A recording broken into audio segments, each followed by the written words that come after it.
Hello everybody, this is the pictures of the skulls of the blacks here, and today is Underworld update number 35 I think. And today in this Underworld update I'm going to be showing you some delicious Doctor Who books that I got in a second-hand bookshop yesterday. So yesterday I went to this second-hand bookshop I've never been to before called Stacks, and they had a huge selection of books, just books coming out of your ears pretty much. It's insane how many books they have there, and I managed to pick up some Doctor Who books there as well, which is really cool. They had all sorts of Doctor Who books there, quite a few Doctor Who books actually, more than I kind of expected, and I'm kind of surprised at how many books I managed to actually come out with. They had all sorts of really cool Doctor Who books. They had a couple Virgin New Adventures, they had one PDA, which you're going to see soon, and a couple new series books, and even a Target novelisation copy of the Two Doctors 2nd edition, which is really interesting to see. And by far and beyond the most obscure Doctor Who book I have in my entire collection. So what did I get in terms of books at Stacks, you may ask? Well, starting off with the big guns, I've got The Coming of the Terrifiers by Michael Moorcock, which is one of these big new series hardbacks in like early 2010, 2011, 2012. Instead of like publishing normal like waves of free new series hardbacks, the BBC would have come out with a big hardback book instead of the normal free book wave of new series books in those years. This is one of them, The Coming of the Terrifiers by Michael Moorcock, which I got for an absolute steal price of £4.99, which is an absolutely crazy price for this book. Not because this is rare or anything like that, but because the original retail of this book is actually, you can see it just there, is £17, which is crazy. But anyways, there's a look at the front of The Coming of the Terrifiers with a very nice cover art. BBC Books, Doctor Who, The Coming of the Terrifiers, Michael Moorcock, and a little quote from Neil Gaiman. My debt to Michael Moorcock is unrepayable. Neil Gaiman. And then there you've got this really kind of explosive cover art of the TARDIS like exploding out of a glass window with some sort of greeny nebula in the background, which reminds me a lot of the Medusa Cascade out of the series 4 finale, The Stolen Earth and Journey's End. And then there's the spine. You've got the Doctor Who leg up there. The Coming of the Terrifiers, Michael Moorcock, and down there you've got BBC Books. Then on the back of this book we have Doctor Who, a short blurb on this book, and barcode. There are dark tides running through the universe, so strong they swallow light and threaten Captain Cornelius's familiar existence.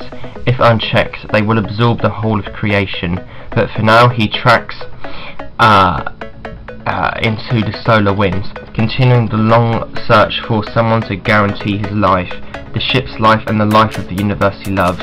He sails in from the rim, still searching for the only being he acknowledges as his peer, who might join him or at least help him, who is known simply as the Doctor. And then for the innards of this book we have another synopsis on this book.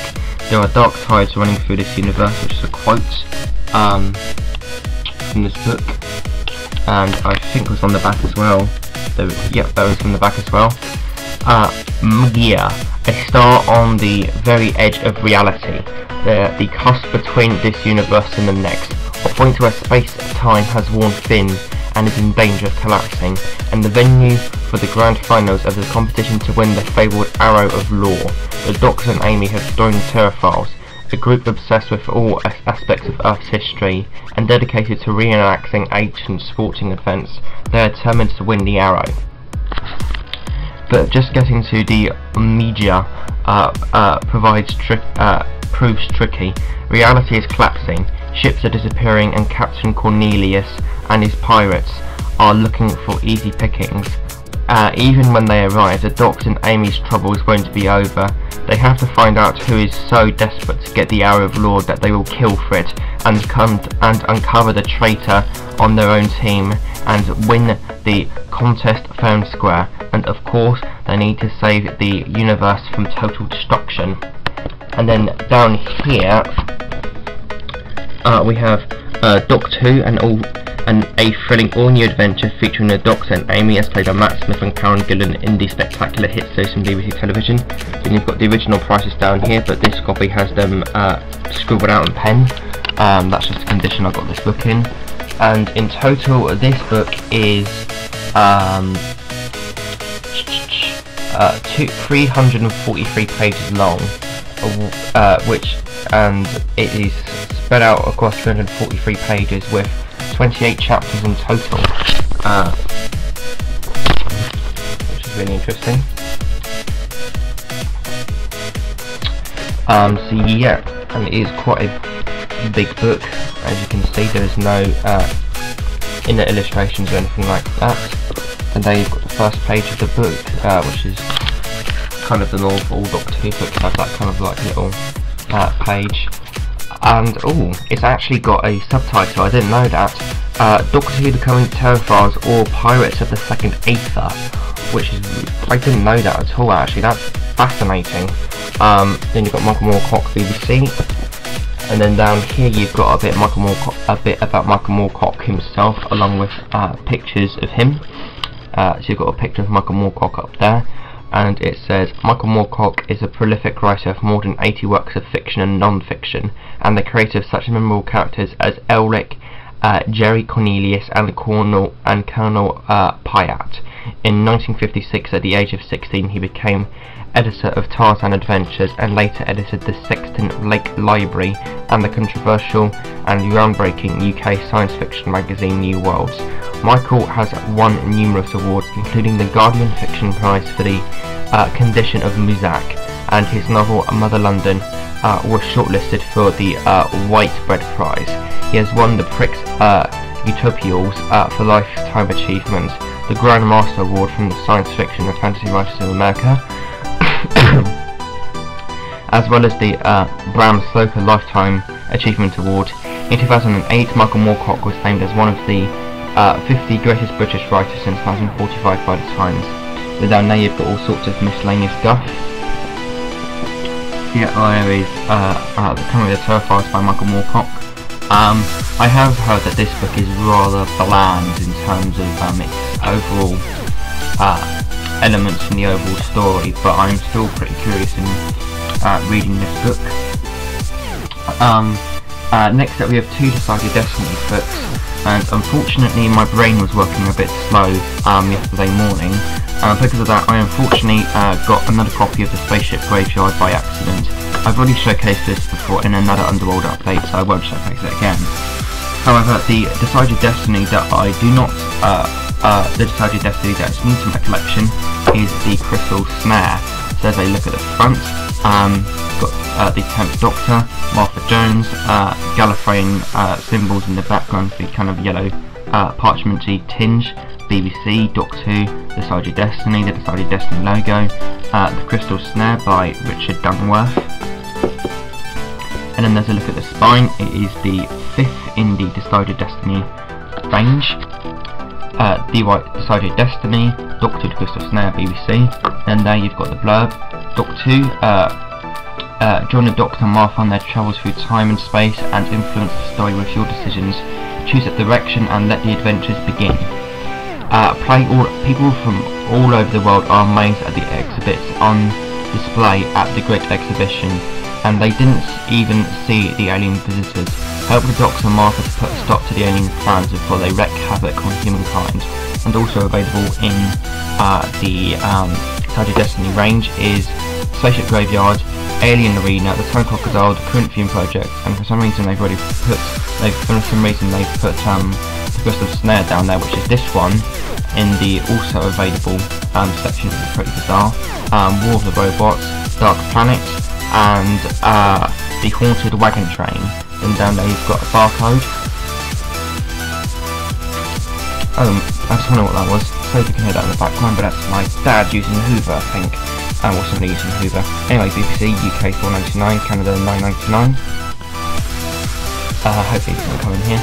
And there's a couple of the first pages of the Sergeant Destiny. A few copyright bits of guff there. Doctor Who, Sergeant Destiny, The Crystal Snare by Richard Dunworth. Then there you've got the Crystal Snare itself, which is spread across 94 pages, and after that you've got a few blank pages and an advertisement for other Doctor Who books, Doctor Who orientated books. Step into a world of wonder and mystery with Sarah Jane and her gang in Invasion of the Bane, Revenge of the Slithing, Eye of the Gorgon and Warriors of Kulag, all of which I have apart from Eye of the Gorgon, I believe. And don't miss these other exciting adventures with the Doctor: the Spaceship Graveyard, Alien Arena, Time Crocodile, the Corinthian Project, the Crystal Snare, War of the Robots, Dark Planet and the Haunted Wagon Train, basically the same ones in the back here. And they've already put the Crystal Snare again there, which is still pretty bizarre. So yeah, now we have another Decided Destiny. Technically, this is by far and beyond the most obscure Doctor Who book I have in my entire collection. That is Make Your Own Adventure with Doctor Who Crisis in Space.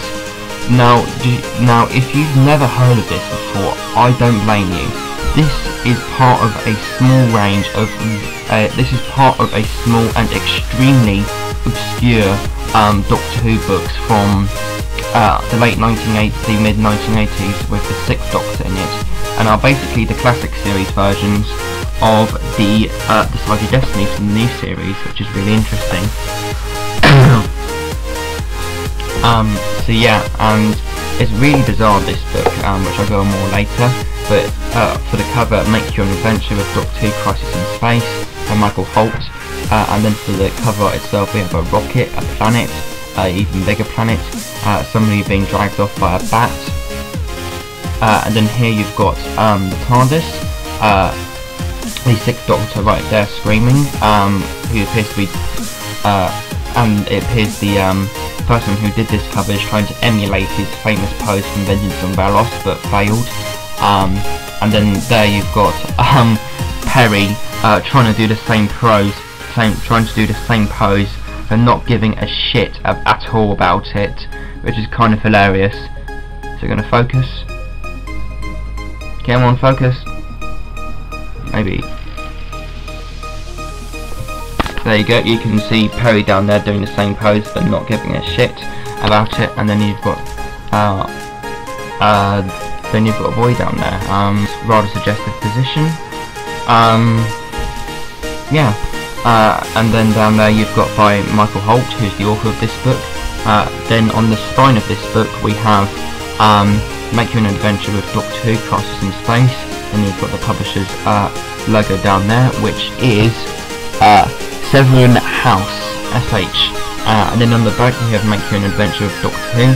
Have you ever longed to climb aboard a TARDIS and enter another dimension? Meet the Doctor and join him in outwitting his enemies. Now is your chance. All you need is a pair of dice, a pencil, a little bit of luck, and all your wits about you. Ready? Crisis in Space. Garth Hades. These nuts? No. Overall, why did I say that? Anyways, Garth Hades, Overlord of the grim and gruesome Golons, has released a black hole into the solar system. His plan is to annihilate Earth. Only the Doctor and you can save it. Now open the covers and join the Doctor in an adventure through time and space. Cover illustration by Gail Bennett, features Colin Baker as the Doctor, Nicola Bryant as Perry, and Mark Strickson as Tolo, which is very bizarre to have Tolo in a 6th Doctor story. Then there you've got original prices. The UK one has been painted out. Then there you've got barcode. I managed to get this for only £3, which is a bit of a bargain because this isn't like £5 on eBay, £5 to £7 on eBay. Then there you've got Make You an Adventure with Doctor Who Crisis in Space by Michael Holt, Severin House. Then there you've got all sorts of copyright guff. Then you've got like this little confidential page which is a message to the reader who is apparently called Chris, or has to be called Chris, always called Chris, from the Doctor. And then after that you've got the actual book starting here with chapter 1 right there, and then this and also it has, and this book in total goes on for only 70 pages, which is quite bizarre. And this book overall goes on for only 70 pages, which is quite bizarre and makes this book even more of an oddity. However, this book also does have some extremely nice pencil illustrations in it, such as this one, for example. Really interesting illustrations, and it does have quite a few of those in it. And it looks like Perry is getting crucified there, which is quite horrifying, but not as horrifying as what happened in Damaged Goods the other day. Anyways, then there you've got this magician who seems a bit seductive for some reason, with lots of lizards and a frog on his shoulder. Anyways, I'm quite curious in reading this book. I don't think it won't take me long at all because it's only 70 pages long, less than 70 pages if you count the illustrations. So, and I've never really read one of these Decide Your Destiny kind of style books before, Doctor Who or otherwise. So I'm going to try and read this in linear order, and from like page 1 to page 70 in that linear order, and see if it would work or not, which I'm going to try and do. So yeah, there is that, Doctor Who Crisis in Space by Michael Holt, by far and beyond the most obscure Doctor Who book I have in my entire collection. Next up we have a single PDA, and that is Storm Harvest by Robert Perry and Mike Tucker. Now, you may or may not know that this book is actually part of an arc of 7th Doctor PDAs. The book arc itself isn't connected by a storyline or anything like that. It's a series of books done by Robert Perry and Mike Tucker to like replace the abandoned series 28, the series after Survival, which consisted of this, Matrix, Loving the Alien, Illegal Alien, and a few other Doctor Who books. So yeah, which is really interesting. But the cover art of this book, we have BBC, Doctor Who, Storm Harvest, Robert Perry and Mike Tucker, and then set against kind of bluey clouds and this kind of ocean, we have a Crow in battle armour, and the Crow are actually a reoccurring monster. I believe this is their debut novel, and they also appeared in a Big Finish audio called Dust Breeding, which may or may not be their second book. I'm not sure on that, so this may be their first story, or the Dust Breeding Big Finish audio might be their first. I'm not sure, but either way, then there you've got the second Doctor down there, which is looking quite mysterious and trying to look evil and seductive at the same time. Then on the spine we have Doctor Who, a condensed bit of the cover right there, Storm Harvest by Robert Perry and Mike Tucker, and then there you've got the BBC logo. Then here's the back, you've got the condensed cover again, barcode down there with the prices and whatnot, little miscellaneous thing down there saying Doctor Who and the TARDIS of trademarks of the BBC, and then at the top here you've got a condensed bit of the cover, and for the blurb itself, the crew are pure rage, pure aggression. There's nothing for me to reason with, nothing that I can appeal to. By now there must be millions of them out there, and I don't know how to stop them. The water world of Coralie is the showpiece planet of the colonies, two sons, unspoilt by beaches and a thriving tourist culture.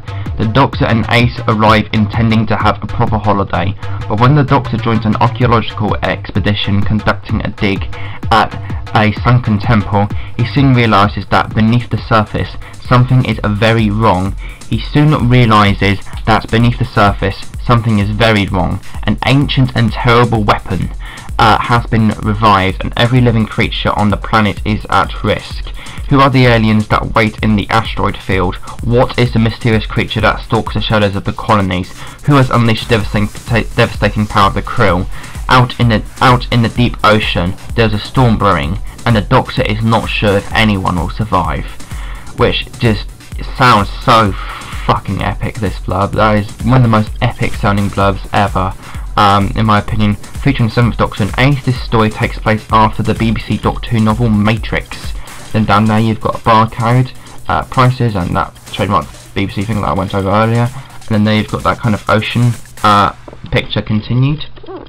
And then for the innards of this book we have Doctor Who Storm Harvest by Mike Tucker and Robert Perry, with a few and BBC down there with a few bits of crap the second-hand bookshop has printed onto it, but I'm not too fussed. The book in overall is in practically, I would actually say, very near mint condition. Actually, it's got only a few creases here and then. The pages are absolutely white, which is absolutely fantastic, and I don't think there's any creasing to the pages whatsoever. So aside from this crap inside, this book is practically very near mint. So you've only got like a crease down there and a little bit up there as well, and that's kind of like the only noticeable kind of difference on this book in terms of actual damage.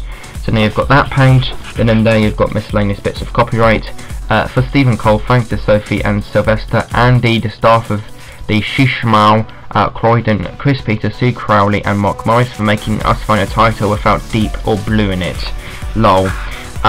Later on BBC One, The Generation Game, but first the start of a new 4-part adventure for Doctor Who, which is a really nice attention to detail. That's kind of like an intermission kind of thing. It's like when they would like end the programme back in the days when classic Doctor Who was transmitted, they would have like this little segue notification to segue from the programme that's just finished into the Doctor Who episode. So it's a really nice attention to detail right there, and I'm assuming it is a 4-parter. So from Doctor Who, Part 1 with the quotes, and then there you've got Chapter 1 and then the actual start of the book, and it is a 4-parter with 279 pages, with an epilogue and 22 chapters in total. And at the back of this book you've got advertisements for 8th Doctor novels at the top there. Then you've got PDAs down there, Short Trips by BBC, Doctor Who the novel of the film by Gary Russell, and then you've got miscellaneous things down there at the bottom. So yeah, overall Storm Harvest I am really curious in reading. This is meant to be an absolutely fantastic Doctor Who book, and by the blurb it sounds utterly epic. So I'm very curious in reading this book, but don't let a book judge by its cover. But don't judge a book by its cover. But I have heard from Gallifrey Falls No More that this book is utterly sublime, so I am really curious in reading it. And now the final book in this very long Underworld update is a Virgin New adventure which I'm enjoying the hell out of so far. Falls the Shadow by Daniel L. Mahoney. So yeah, let's take a look at the cover art, and then I'll go on a bit more things about the book. The new Doctor Who Adventures, Falls the Shadow by Daniel L. Mahoney. Then for the cover art itself we have the kind of, in this kind of greenhouse we have plants beneath Summerfield being caught up in some branches and stuff, which appear to be going inside her, and yeah, and I only just realised this last night. Is it me, or does Beneath Summerfield look a lot like myself? But anyways, then there you've got more characters up there. Don't know who she is, but I believe this character here is called Cranley. Yes, I think this guy's called Cranley, and as you can see, I've already started reading this book. Then on the spine, we have Force of Shadow by Danielle O'Mahony. As you can see, it's an extremely thick Doctor Who book, probably the thickest classic series book I have in my entire collection, apart from Sharda. Then you've got the Doctor Who logo down there, and then for the back, we have a quote from the book, the blurb, and the new Doctor Who Adventures and other bits and pieces. We are deranged, we are psychopaths, sociopaths, up the garden path, said Tanith. We are mad, and you are trapped with us. The TARDIS is imprisoned in a house called Shadowfell, where a man is ready to commence the next phase of an experiment that will remake the world. A stranger dressed in grey watches from a hillside, searching for the sinister powers growing within the house. A killer appears from the surrounding forest, determined to carry out her deadly instructions. In their cellar, something lingers, observing and influencing events, waiting to take on flesh and emerge, and trapped in alien darkness. The last survivor of a doomed race mourns for the lost planet Earth. Then down here you've got the new Doctor Who Adventures, full-length original novels based on the longest running science fiction television series of all time. The BBC's Doctor Who, The New Adventures, takes the TARDIS into previously unexplored realms of space and time. Danielle O'Mahony has contributed to a wide variety of Doctor Who fanzines. Occasionally he has managed to be controversial. He lives in Hampshire and Force of Shadow is his first novel. Later on he did the Virgin Missing adventure, The Man in the Velvet Mask. And down here we've got Barcode and prices and whatnot, and what genre this book is. For the inners of the book itself, we have Force of Shadow, Stack's Bookshop, which is where I got it from. So yeah, and then we've got the price that I got this book for, which is £2.50, which is a really good deal. Other titles in the Virgin New Adventures, the new Doctor Who Adventures, Force of Shadow by Danielle O'Mahony. And then there you've got a few miscellaneous copyright bits and pieces, and then now you've got a prologue. And over the course of 356 pages, this book is spread out with a prologue and 18 chapters. This is by far and beyond the thickest Virgin New Adventure I have in my entire collection, and I think the only Virgin New Adventure that is thicker than this is Warlock, which is about 360. However, don't quote me on that, because I think So Vile Sin might be ever so slightly longer than, might be about 400 pages actually. And right at the back of this book we have other bits and advertisements for other Virgin New Adventures. So yeah, with short synopsis on those books.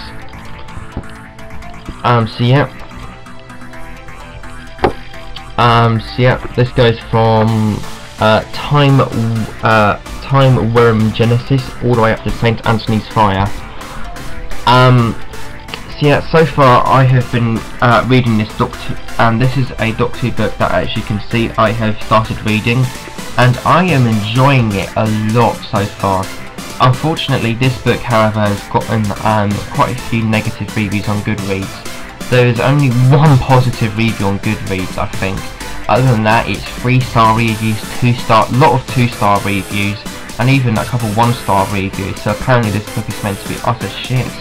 But I'm loving this book so far. It's absolutely fantastic. The characterisation is brilliant of both the main characters and Cranley, and this story and this novel does have a lot of echoes of the Seeds of Doom, such as a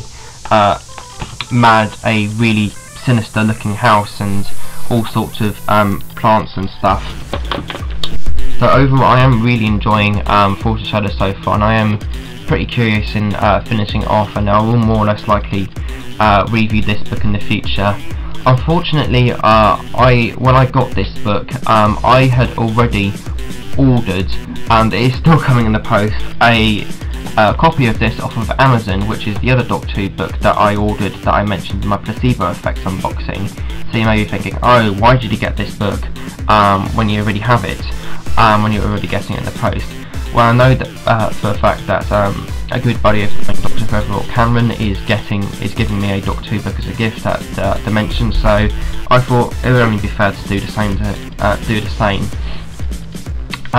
So yeah, and that finally concludes Underworld Updates number 35, which is a very long and detailed look at 7 Doctor Who books. 6 Doctor Who books that I purchased and in. my camera cut out already. You know, Spiff was getting sick of my ramblings. That's a first to me. Anyways, it's like that on Sci-Fi. I hope you guys enjoyed Underworld Updates number 35. So like, subscribe. I hope you guys enjoyed Underworld Updates number 35, which I'll now materialise.